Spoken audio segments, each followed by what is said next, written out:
ये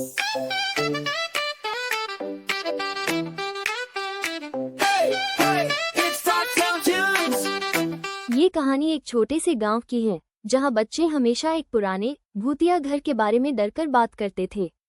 कहते हैं कि वहां रात को अजीब अजीब आवाजें आती थीं और सब डरते थे।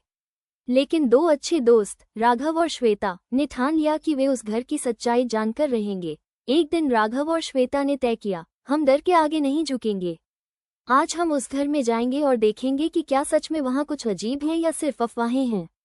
उनके दिलों में डर था, लेकिन दोस्ती का विश्वास उन्हें साहस दे रहा था। जब वे उस भूतिया घर के पास पहुंचे तो हवा भी सर्द महसूस हो रही थी।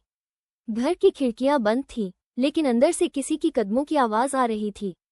राघव और श्वेता एक दूसरे को देखकर मुस्कुराए और फिर धीरे धीरे दरवाजे की ओर बढ़े। अंदर जाते ही अजीब सी खड़खड़ाहट और सीलन की गंध हवा में थी। अचानक किसी ने आवाज दी, कौन हो तुम? दोनों दोस्तों का दिल जोर से धड़कने लगा, लेकिन वे डर से ज्यादा उत्सुक थे। वे धीरे धीरे उस आवाज का पीछा करने लगे और फिर वे एक अंधेरे कमरे में पहुंचे, जहां उन्हें एक पुराना बक्सा मिला।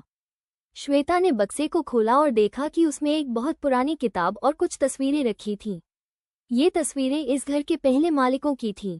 उन्होंने समझा कि ये सब सिर्फ अतीत की यादें थीं, जो अब भूतिया किंवदंतियों में बदल चुकी थी। राघव और श्वेता ने देखा कि डर का कारण सिर्फ एक पुरानी कहानी थी।